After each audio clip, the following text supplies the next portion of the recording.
बिस्मिल्लाहिर्रहमानिर्रहीम, अस्सलाम वालेकुम। इसाराना का सलाम कबूल कीजिएगा। इसाराना यूट्यूब चैनल बल्कि सोशल मीडिया पे मैं आपको खुश आमदीद कहता हूँ। शाद रहें, आबाद रहें। मेरे चैनल को सब्सक्राइब कर रहे हैं, थैंक यू वेरी मच।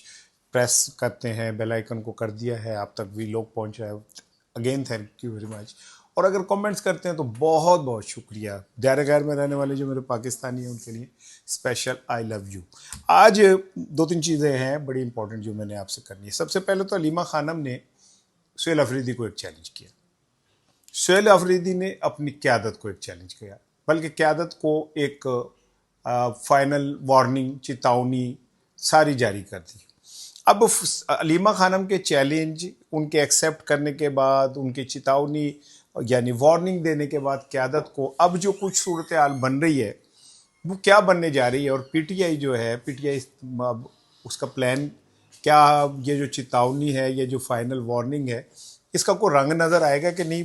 अगर ये फाइनल वार्निंग है और जैसे आफरीदी ने अपनी क़यादत को मैसेज किया है, तो ऐसा लगता है कि अब आफरीदी भी कुछ किसी हद तक थक चुका है और वो एक फ़ाइनल जंग लड़ने के लिए जा रहा है।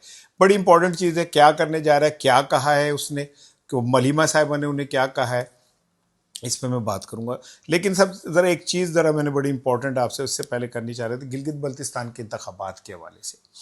वहाँ पे जो कुछ भी हो रहा है वो साफ दीवार पे लिखा नज़र आ रहा है कि पीटीआई के लिए कोई रास्ता नहीं है।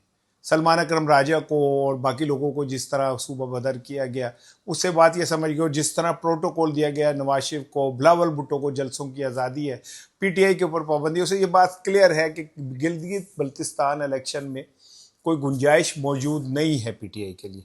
दूसरी जानिब जो कश्मीर कमेटी है, जो उसने अपने अवाम के लिए कहा है कि 1 महीने का राशन इकट्ठा कर लो, ये बड़ा खौफनाक है।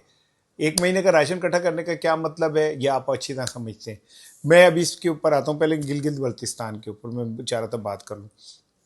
जिस तरह वहाँ पे अब तो कोई चीज़ छुपी नहीं रही। ईमानदारी की बात तो ये है कि सारी चीज़ों का चानन हो गया, सामने नज़र आ रही हैं कि आने वाले वक्त में ये सिस्टम जो है वो करने क्या जा रहा है। लेकिन वह दिलचस्प बात ये हो रही है कि 2 लोग मौजूद हैं, एक नवाज शरीफ साहब, एक बिलावल भुट्टो। जो वो दोनों रोना रो रहे हैं, दुखड़े रो रहे हैं, वो उन्हीं लोगों के दुखड़े रो रहे हैं जिन लोगों ने उन्हें वहां पे आप भेज के और सब कुछ कराया। ज़रा मैं इस तरफ आता हूँ, लेकिन ज़रा मैं बिलावल भुट्टो से पहले वो जो हम मुस्लिम लीग नून के अरस्तू हैं एहसन इकबाल साहब, मैं बार बार जो एक जुमला कहता हूँ ना, वो किसी गुस्से से नहीं कहता, मैं इस बात से कहता हूँ कि इंसान में कहीं कोई शर्म का स्टैंडर्ड होता है थोड़ा सा ना। मिसाल के तौर पे मैं अगर आपसे कहूँ कि लो जी, मैं ये जो टेबल है इसे एक उंगली से उठा दूंगा और मैं ना उठा सकूं, दूसरी दफा, तीसरी, चौथी दफा फिर मैं कहूँ, तो कुछ शर्म होनी चाहिए ना थोड़ी सी। ऐसा नहीं, इकबाल साहब फरमाते हैं कि 200 मेगावाट बिजली वो तो मेरे बाएं हाथ का काम है। वो भाई तेरे बाएं हाथ का काम है तो पंजाबी च आके बह जाना। जो यहां पे लोग लोड शेडिंग से मर रहे हैं, एक एक यूनिट के लिए जहां पे जंग जारी है, ऐसे अब खुद को पढ़े लिखे, मैं बड़ा प्रोफेसर हूं, मैंने फला यूनिवर्सिटी में ये की, क्या इस तरह की चवले मारते, झक मारते वहां पे जाके आप। 200 यूनिट मेरे बाएं हाथ का काम है। आप तो कह रहे थे इस इलेक्शन में कि जी 300 यूनिट हम फ्री बिजली करेंगे, और मरियम साहिबा कह रही थी कि कभी आपने ये सुना है कि आप सो के उठे तो पता चले कि आपका बिल हुकूमत ने पे कर दिए। मैं कोई थोड़ी सी किसी जगह पे यार होती है कि हमने अवाम को दोबारा फेस करना है, हम ये जो कुछ कह रहे हैं हमारे मुंह पे पड़ेगी। लेकिन मेरा ख्याल है कि जब इंसान के अंदर से शर्म खत्म हो जाती है ना, फिर उसे किसी बात में कहने में हाल नहीं होती। अब बिलावल भुट्टो ने आज जो गुफ्तगू की, कहता है कि जी वो एक कैदी नंबर 840 है, 804 है, उसने कहा एब्सोल्युटली नॉट। भाई कहता है कि जो किसको कहा, अस्तगफुरुल्लाह। बिलावल भुट्टो साहब, मुझे लगता है आप अपना वजन कम करने के चक्कर में आपने दिमाग का वजन ही खत्म कर दिया। और फिर कहते हैं मेरे बाप ने लात मार के अमरीकी फौजी अड्डे खत्म किए। आपको पता है, दिलचस्प एक वाकया शेयर करूं, जब अमरीका पाकिस्तान में उसने एक्शन किया उसामा बिन लादेन को कत्ल करने के लिए, एक तो खैर हमारे इदारों को पता ही नहीं चला कि वो आए, उन्होंने ऑपरेशन किया, चले गए, नहीं पता चला। वैसे ऐसी बड़े हैं। उसके बाद जब उन्होंने मार मूर के चले गए और लाश कहते हैं समुद्र में फेंक दी, जिस पर मुझे शक है कि उन्होंने फेंकी, आई डोंट थिंक सो कि फेंकी होगी उन्होंने, तो कहते हैं कि अमेरिकी प्रेसिडेंट को अगले दिन जरदारी का फ़ोन आया। तो अमेरिकी प्रेसिडेंट वाज मेंटली रेडी कि जरदारी कहेगा कि देखें आपने हमारे खुद मुख्तारी को चैलेंज किया है, आपने हमारी हदूद में घुसे, हमें बताया नहीं, आपने दहशतगर्दी की हमारे मुल्क में। कहते मैं तैयार था कि मैं जवाब दूंगा। कहते मैं एकदम हैरान रह गया। जरदारी ने कहा जनाब कमाल काम किया आपने, बल्ले बल्ले सर, आपने तो कमाल ही कर दिया, आपने तो एक नासूर को खत्म कर दिया। कहता मैं हैरान रह गया कि यार ये एक मुल्क का सदर है, चापलूसी में इस सतह के ऊपर जा रहा है। ये किसने पैगाम भेजा था अमेरिका में कि जनाब अली हमें इस्टेब्लिशमेंट से बचाओ? ये कौन था वो सफीर? किसका वाटरगेट स्कैंडल बना था? वाटरगेट स्कैंडल था, कौन सा गेट स्कैंडल था? बाडी गेट था कि लोहारी गेट था? किस पे बना था? यूसुफ रजा गिलानी साहब के साथ जो अदालतों में हुआ था वो किसके ऊपर हुआ था? किसने ये हुसैन हक्कानी के जरिए पैगाम भेजा था कि हमारी जान छुड़ाओ इस्टेब्लिशमेंट से? ये किसने कहा था कि हम ईंट से ईंट बजा देंगे? बराबर भुट्टो पे मुझे बेचारे पे तरस आ रहा है। हमारे साथ पिछली दफा भी बेईमानी हुई, जरदारी साहब की हुकूमत खत्म ना होती। किसने की हुकूमत खत्म? नाम लो। कल वो क्या नाम है, बड़े मियाँ नवाज शरीफ साहब, मुझे क्यों निकाला, मुझे क्यों निकाला? और भाई जिन्होंने तुम्हें वापस बुलाया है उनसे पूछ लो कि क्यों निकाला। जरूरत नहीं है तुम्हें बात करने की। लेकिन इस एस्टेब्लिशमेंट को भी एक बात समझ आनी चाहिए कि ये लोग खौफ से चुप हैं। जिस दिन इनका खौफ खत्म हुआ एस्टेब्लिशमेंट के लिए, ये सबसे बड़ी FIR होंगे जिनको आज वो प्रमोट कर रहे हैं। मैं नहीं कह रहा कि जो भी हो वहाँ पे गिलगित बल्तिस्तान में मुझे पता है कि पाकिस्तान की जमहूरियत का एक दफ़ा फिर जनाजा निकलना है, निकल जाए। अगर इससे आपका हमारा कद बड़ा हो रहा है तो बहुत बड़ी बात है दुनिया में, अगर हमें बल्ले बल्ले हो रही है तो हो जाए। लेकिन कश्मीर कमेटी जो है वो आपके गले का फंदा बनने जा रही है। आप उसकी अगर सारी डिमांड भी मान लेंगे ना तब भी वो नहीं मानेगी, क्योंकि ये गेम ही कुछ और हो रही है। और मैं हैरान हूं कि हमारे जो ब्रेन्स हैं उन्हें यही समझ नहीं आ रही कि गेम हो क्या रही है। ये कश्मीर कमेटी वालों ने पिछली दफा बिजली के बिलों पे जो कुछ किया, जितनी वही तबाही फेरी, जितनी तबाहियां फेरी, जितनी इमलाक को आग लगी, जितने पुलिस वाले शहीद हुए, उस पर किसी एक पे FIR हुई?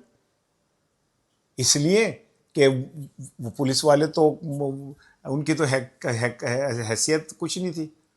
9 मई हो जाए तो वाकई बहुत गलत बात है। मैं कहता हूँ 9 मई वालों को भी सजा दे, लेकिन पूरे पाकिस्तान में एक रूल एक अप्लाई करें ना। अब कश्मीर कमेटी वालों ने कश्मीरियों से कहा है कि जनाब 1 महीने का सामान जो है वो पैक कर ले। इसका मतलब यह कि 1 महीने कश्मीर के अंदर एक बड़ा तसादुम जो है होने जा रहा है। दूसरी जानिब राजा नासिर अब्बास भी गिलगित बल्तिस्तान में, और ये अहले तशय्युओं का इलाका है, मैं आपको बार बार बता रहा हूँ। और अहले तशय्युई बड़े कट्टर किस्म के अहले तशय्युई हैं वो। और राजा नासिर अब्बास की अहले तशय्युओं में बहुत इज्जत और मुकाम है।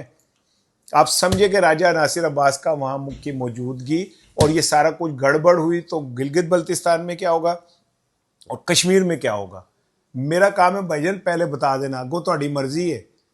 असी जब किसी दौर में तांगे चलते थे ना, अब तो बच्चों को नहीं पता, तो तांगे वाला कहता था बच मोड़ तो भाई मैं उस मोड़ से बचा रहा हूँ आपको। हालांकि आप सारी जिंदगी हमें यही कहते रहे कि हम नाजुक मोड़ से गुजर रहे, और मोड़ ही नहीं मुकिया, नाजुक मोड़ ही सानू ना।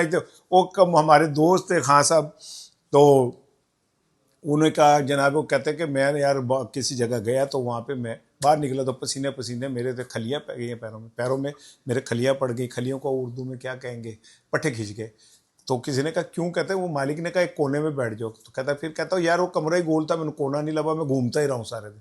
असी पूरी कौम 1947 से लेके आज तक वो बच मोड़ तो नहीं समझ आई कि वो मोड़ नाजुक कौन सा है जिसमें हमने रुकना है या हमने बचना है। बहरहाल मैं ये आपको बता रहा हूँ, मैंने आपको गिलगित बल्तिस्तान और कश्मीर की सूरत हाल बता दी है। अगो थोड़ी मर्जी है भाईजान। मैं कहता है अलीमा खानम ने कहा है सुहेला अफरीदी को कि भाई पिछले साल भी मैंने आपसे कहा था कि अगर आपने बजट पास करवाना है तो आप इमरान खान से मुलाकात करें, वो रहनुमा है आपकी जमात का। आप उससे पूछें कि क्या तरजीहात होनी चाहिए बजट में, अवाम के लिए क्या तरजीहात होनी चाहिए, अगले साल का हमारा प्लान क्या होना चाहिए। उस पर खैर वो क्या कहते हैं मौसूफ जो हैं वो आज इस्लामाबाद हाई कोर्ट पहुँच के वहाँ उन्होंने दरख्वास्त दे दी है। और दरख्वास्त में उन्होंने कहा कि जनाब मैंने अपने कायद से मिलना है, मिलकर मैंने गाइडेंस लेनी है कि भाई मैंने बजट किस तरह का बनाना है। अब हुकुम अदालत मुझे पता है कुछ भी नहीं जो होना। मैं पाकिस्तान की अदालतों से इतना मेरा उन पर ट्रस्ट है, शायद किसी का ना हो। मैं ये बात किसी को उससे नहीं कह रहा, मेरा अपनी अदलिया के ऊपर पूरा मुकम्मल यकीन है। और मेरा यकीन ये है कि वो कभी इंसाफ नहीं करेंगी। मेरा ये यकीन है कि पाकिस्तान में जिस दिन मैं समझता हूँ कि इंसाफ शुरू हो गया, जेड़ा मेरा ख्वाब है, और ख्वाब मेरे कभी पूरे ही नहीं होते। आप अंदाज़ा कर लें कि एक बंदे से क्या, अफगानी से किसी ने पूछा कि भाई आप क्या अफगानिस्तान में क्या, उन्होंने कहा मैं वज़ीर रेलवे। उसने कहा वहाँ तो रेल है ही नहीं। तो कहता फिर तुम्हारे वज़ीर कानून क्यों होता है? अब बंदा इसका क्या जवाब दे।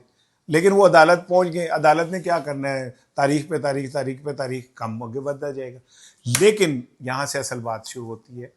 कहा यह जा रहा है कि सुहेल आफरीदी ने अपनी ऊपर की क़यादत को ये कहा है कि देखें भाईजान, मेरे साथ हो गई बहुत, मेरे पे गंडापुर 2 का बहुत बड़ा ठप्पा लग गया है। गंडापुर मुझे जीने नहीं दे रहा, बागी मुझे जीने नहीं दे रहे, पीटीआई के जो लीडरशिप है वो अपने दड़बों में घुस गई है, और पीटीआई का वर्कर मेरा गिरेबान पकड़ा है, मेरा गोश्त जो है ना वो नोचने की पोजीशन में आ रहा है। तो मैं भाईजान अब आखिरी जंग लड़ने के लिए तैयारी कर रहा हूँ। आप लोग मेरे साथ खड़े हो रहे हैं तो बता दें, नहीं खड़े हो रहे तो बता रहे हैं। इस बात का मकसद मुझे जो समझ आया ये कि सुहेल आफरीदी ने जो एफर्ट करनी थी वो कर लिया। लीमा खानम ने भी इस बात का इकरार कर लिया कि आप सुहेल आफरीदी की मुलाकातें मोहसिन नकवी से हुई थी, सुहेल आफरीदी ने भी, वो कहते हैं जी बन्नू के हवाले से हुई थी। लेकिन ये हकीकत है कि सुहेल आफरीदी ने इस्टेब्लिशमेंट को हर तरह से राम करने की, हर तरह से खुश करने की कोशिश की। जो जो उसने पहले दिन बयानात लिए उससे सबसे यू टर्न लिया। मैं ऑपरेशन नहीं होने दूंगा, ऑपरेशन हो रहे। अफ़गानिस्तान के ख़िलाफ़ आप जंग करें, मुझे सबूत दे कि अफ़गानी दहशतगर्दी करते हैं, कोई सबूत नहीं मिला। मैं जनाब अली पूरी रिट के साथ यहाँ खड़ा हूँ। मैं तीरा के अंदर ऐसे नहीं होने दूंगा, जो तीरा में होना था हो गया। उसके बाद उन्होंने बयान देने शुरू किया दहशतगर्दों की ऐसी की तैसी, अफ़गानिस्तान गलत हैं, ऑपरेशन होने चाहिए। आहिस्ता आहिस्ता उन पे गंडापुर गंडापुर गंडापुर सिंगापुर लगता चला गया। अब वो मेरा ख्याल है बंदा नको नक हो गया, उसे भी अंदाज़ा हो गया कि ना खुदाई मिला, ना विसाले सनम, ना इधर के रहे ना उधर के रहे। अब मुझे एक लाइन लेनी है, नहीं तो तारीख में मुझे भी गद्दार के तौर पे लिखा जाएगा। सो गंडापुर साहब, आफरीदी साहब ने क़यादत को कह दिया कि ये मेरी हो गई है बस, मैंने करो माफ़, मैं तो अब निकलूँगा इमरान खान के लिए। अब निकलता है या नहीं निकलता मुझे नहीं पता, मैं तो जो मुझे पैगाम जो मुझ तक पहुँचा है उन्होंने कहा है मैं निकल रहा हूँ, फिर देखी जाएगी जो भी होना है, अगो अल्लाह मालिक है। अब इस पर क़यादत क्या जवाब देती है, क्योंकि जुनेद अकबर जो केपी का सदर है वो अभी ताज़ा तरीन गिलगित से रुसवा के होकर उन्हें निकाला गया। गुस्सा उनमें बहुत ज़्यादा है कि इस सिस्टम ने हमें कोई गुंजाइश नहीं देनी। तो बेहतर ये है कि हम इस सिस्टम से एक दफ़ा, मैं अब के सोचा है कि टकरा भी सकूं, अब के सोचा है कि पत्थर के सनम पूजूंगा ताकि घबराऊं तो टकरा भी सकूं, मर भी सकूं। तो उनके फिर एन जी है तो फिर एन जी से। लेकिन पार्टी की जो क़यादत, बाकी क़यादत है, मुझे नहीं पता वो क्या कहेगी। वो कह उनके तो भाई टीए डीए लगते हुए, उनको तो तनख्वाहें मिल रही है पार्लियामेंट से, उनको गाड़ियाँ मिली हुई हैं, पेट्रोल मिला हुआ है, मुफ्त बिजली मिली है, उनकी लोड़ है भैया इस सिस्टम को ख़त्म करने की। लेकिन अगर इमरान खान इस सिस्टम से हार गया तो मेरी एक बात याद रखिएगा, पाकिस्तान में एक प्रोजेक्ट चलता है हर साल, हर 10 साल के बाद एक 10 साल का। थोड़े को बहुता समझिएगा, कहते हैं ना इस ख़त को मेरी आखिरी तहरीर समझना, पता नहीं मुझको अगर मैं हालात की तस्वीर समझना, और कहते हैं तार जो होता है वो आधी मुलाकात होती है। मैं आपको बस इतना कह रहा हूँ, अगर इमरान खान हार गया तो अगले 10 साल तक आप जो मॉडल देखेंगे पाकिस्तान में सियासत का, वो शायद आप लोगों के लिए बर्दाश्त कर ना कर सकें। इमरान खान इस डेमोक्रेसी की जंग की आखिरी उम्मीद है, क्योंकि मैंने नवाज शरीफ साहब को गिलगित बल्तिस्तान में देख लिया, जैसे रज़िया घबराई घबराई खेतों में फिर रही होती है ना, वो उनकी सूरत यार। और बिलावल का तो मैं कह ही नहीं, बेचारे का कुछ कह नहीं सकता। वो तो मुझे तो उस पर तरस आता है। और फिर सारे तो आप ज़रा देखें कि रंगबाजियाँ, वो एक ख़ास किस्म की बल्तिस्तान वालों की टोपी होती है जिसके ऊपर वो पर लगे होते हैं, वो पहन के पूरे बल्तिस्तान की टोपियाँ घुमा रहे हैं। 200 मेगावाट बिजली बना देंगे, हम यूं कर देंगे। और गिलगित बल्तिस्तान वाले भी बेचारे की कह रहे हैं, वो क्या कहे, हम पाकिस्तानी जो नवाज शरीफ उनसे कह रहे हैं मुझे आपसे बड़ा गिला है, मुझे निकाला तो आप बोले नहीं तो लाहौर नू अपने भरा नू पूछ लेंदे। जब आप आए थे वो और हमजा साहब लोगों को लेके चमन आइसक्रीम की सैर क्यों करवाते रहे थे, क्यों नहीं गए थे एयरपोर्ट? आप जो उनसे पूछ रहे हैं अपने भाई से पूछ लें। एनीवे, तसादुम मुझे लगता है नजर आ रहा है गिलगित बल्तिस्तान में भी होगा, मुझे लग रहा है कश्मीर में भी होगा, और पीटीआई भी पूरे लंगर लंगोट के कस के तैयार है। अगर आप ज़रा सिचुएशन समझिए कि अगर कश्मीर में जैसे उन्होंने 1 महीने का राशन इकट्ठा कर ले और वहाँ पे कब कुछ शुरू हो जाता है, गिलगित बल्तिस्तान में इलेक्शन के बाद कुछ शुरू हो जाता है, इन्होंने कहा ये 10 जून को हम बजट नहीं पेश होने देंगे, कौमी असम्बली का घेराव करेंगे, धरना देंगे, वहाँ पर कुछ हो जाता है और ये लोग सर पे कुछ बांध बूंद कर निकल आते हैं, तो पाकिस्तान की सिचुएशन कुछ और हो जाएगी। कितने मिनट का हो गया बेटा, ज़रा जल्दी से बताना ताकि मैं अपनी बात खत्म। 16 मिनट। अब आखिरी चीज़ सुन लें जी, इसके बाद क्या कहते हैं, मैं आपसे इजाज़त दूंगा। आपको याद होगा कि 20 मार्च 2021 को मोटरवे के ऊपर एक हादसा हुआ था जिसमें एक खातून के साथ गैंग रेप हुआ था। और वो चूँकि इमरान खान का दौर था, बड़ा रोला चुका, बड़ा शोर मचाया गया, और जनाब अली पता नहीं क्या हो गया और क्या हो गया, और लॉ एंड ऑर्डर कुछ नहीं है पंजाब में, ये वो। एनीवे, वो 2 लोग जो थे वो गिरफ्तार हो गए थे, आबिद मली और शफकत बग्गा। इनको सज़ा हुई, सज़ाए मौत फांसी हुई, उम्र कैद हुई और 14 साल की सज़ा हुई मुख्तलिफ मद में। ये लोगों ने कल लाहौर इस्लाम हाई कोर्ट में सज़ा के ख़त्म होने की दरख्वास्त दी थी, जो रिजेक्ट हो गई है। जो उनकी अपीलें थी वो रिजेक्ट हो गई हैं और उनकी सज़ा बरकरार है। चले, कोई एक फ़ैसला तो ऐसा है ना जो हमने अपनी आंखों के सामने फौरी तौर पे होते हुए देखा। अदरवाइज़ कराची में मैंने कल भी आपसे कहा कि वो जो 20 लड़कियों के साथ ज़्यादती करने का मुजरिम है, और थाना नेपियर में जिस तरह उसे प्रोटोकॉल दिया जा रहा है, और वो खातून तफ्तीशी ने जो बयान दिया कि मैं आती हूँ, मुझे मेरे ह्यूमिलेट किया जाता है, मुझे बैठने के लिए कुर्सी नहीं दी जाती, इसको सैंडविच बर्गर खिलाए जाते हैं, इसको जनाब अली इसकी आओ भगत होती है, मुझे इससे तफ्तीश नहीं करने दी जाती। कराची का तो खैर चलो बेड़ा गर्क हो ही गया, लेकिन चलें, कहीं कुछ तो इस में नज़र आ रहा है। ये एक अच्छा फ़ैसला है और ये फ़ैसला कायम रहना चाहिए, बल्कि उन्हें सरेआम फांसी देनी चाहिए ताकि लोगों को पता चले कि ख़वातीन की इज़्ज़त क्या होती है। वैसे ख़वातीन की इज़्ज़त के हवाले से आलिया हमज़ा याद आ गई, उस बेचारी ने भी सज़ा मुअत्तली की दरख्वास्त दी थी, वो समाअत ही नहीं हो सकी। इतने साढ़े पाकिस्तान की अदालत में सबसे बड़ा इशू यह है कि समाअत ही नहीं होती। समाअत हो तो बात आगे बढ़े, आगे बात बढ़नी नहीं है। इंशाल्लाह आपसे सुबह के वीलोग में बात